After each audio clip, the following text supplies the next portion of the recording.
Donc, bienvenue dans cette nouvelle vidéo. Aujourd'hui, nous parlerons de la reproduction asexuée chez les plantes et particulièrement chez les angiospermes. Donc, qu'est-ce que la reproduction asexuée?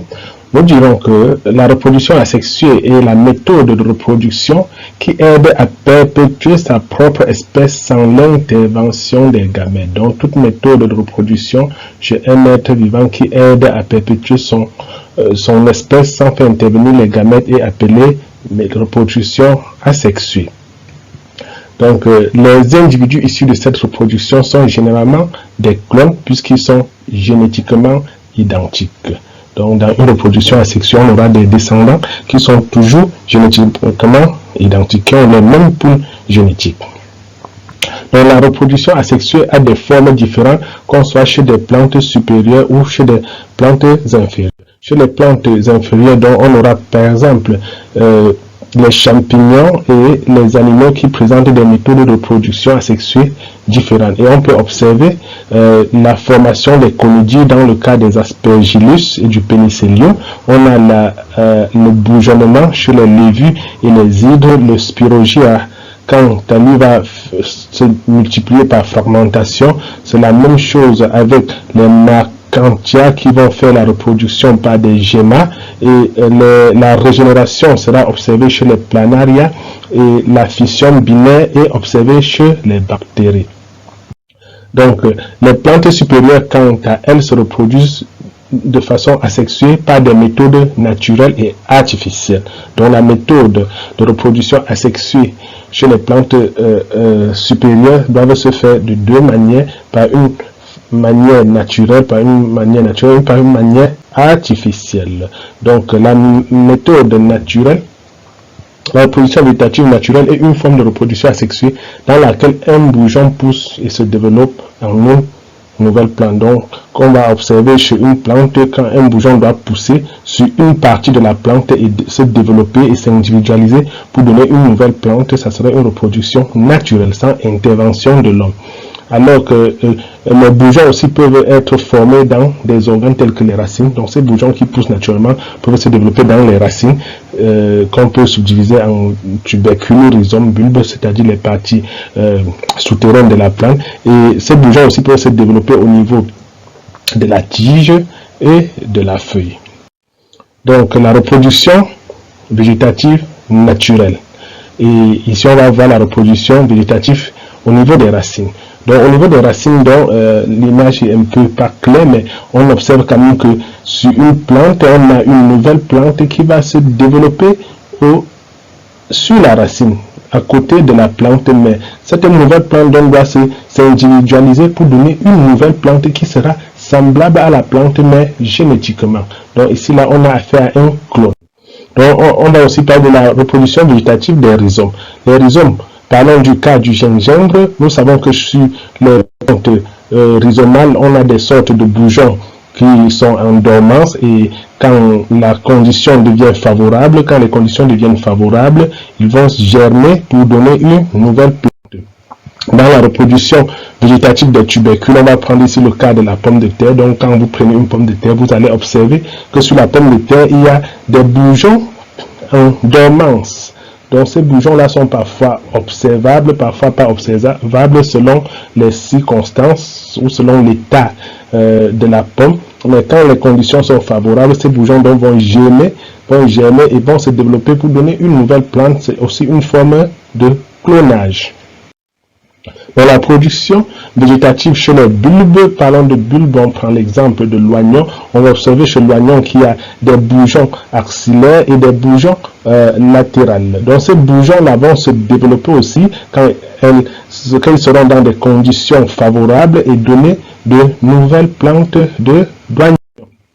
Donc, voyons aussi la reproduction végétative des feuilles. Donc, on a dit que les feuilles peuvent se développer aussi pour donner de nouvelles plantes. Donc, on a des feuilles de certaines espèces ou de certaines familles qui ont sur leur structure des bourgeons qui peuvent, dans des conditions optimales, se développer pour donner de nouvelles plantes. Généralement, on doit observer cela dans la famille des cactus et de plusieurs autres plantes du désert. Dans la reproduction végétative chez les stolons, on doit rappeler ici que les stolons, ce sont des sortes de formes, des sortes de tiges rampantes qui peuvent être aériennes ou souterraines. Donc les stolons forment sur leur longueur des nœuds, et au niveau des nœuds, on a des bourgeons qui peuvent germer et donner de nouvelles plantes. Et ces plantes donc peuvent s'individualiser en une plante indépendante qui sont semblables à la plante d'origine. C'est toujours une forme de clonage. Donc on a la reproduction végétative des rejets. Par exemple, le bananier, les plantes qui se développent à la base du tige ou du tronc ou du rhizome principal du bananier sont des rejets. Et ces rejets peuvent aussi s'individualiser pour donner de nouvelles plantes qui sont génétiquement identiques à la plante mère. On peut aussi observer cela chez l'ananas. Donc la reproduction végétative des bulbilles. Rappelons ici que des bulbilles, ce sont des sortes de tubercules aériennes qui se forment à l'aisselle des feuilles. Donc ces tubercules peuvent aussi contenir des bourgeons qui peuvent aussi se développer pour donner de nouvelles plantes semblables à la plante mère.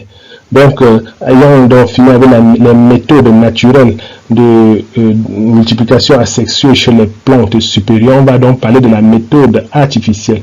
Et parmi les méthodes artificielles, on va dire, certaines des méthodes de multiplication artificielle sont utilisées par l'homme depuis longtemps et sont appelées méthodes conventionnelles. Donc, dans la méthode artificielle, on a des méthodes conventionnelles et on a des méthodes modernes qui font appel aux laboratoires suréquipés et aux technologies de pointe.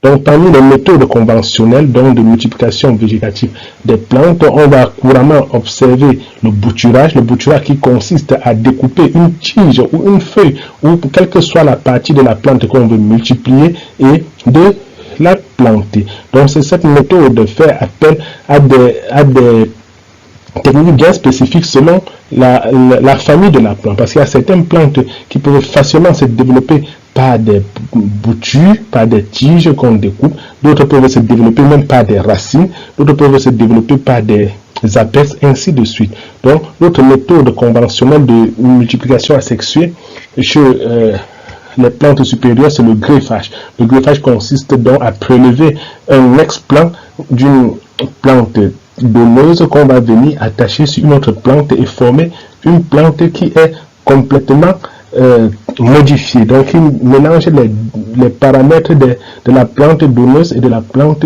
receveuse. Et la plante donneuse, c'est le greffon qui va venir s'implanter sur la plante receveuse qu'on appelle le porte-greffe. Et on va observer qu'il y a plusieurs formes de greffage selon les variétés, selon les espèces. On doit appliquer une ou l'autre des formes.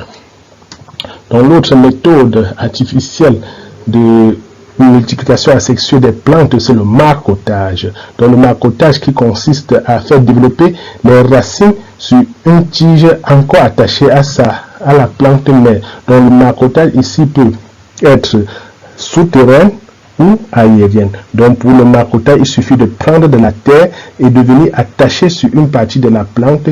Après un certain nombre de temps, cette plante va développer les racines et on pourra sectionner la partie qui a développé les racines et replanter pour avoir une nouvelle plante. Cette technique peut être associée à l'utilisation des hormones de production des racines pour faciliter la production des racines. Donc, les avantages des méthodes conventionnelles, on peut donc citer ici, on peut donc dire les plantes produits sont génétiquement uniformes. Donc là, les méthodes artificielles conventionnelles de production des plantes asexuées, les descendants sont toujours uniformes. C'est pourquoi on a parlé que ce sont des clones. On a aussi la production en masse et rapide. Donc cette méthode permet une production massale.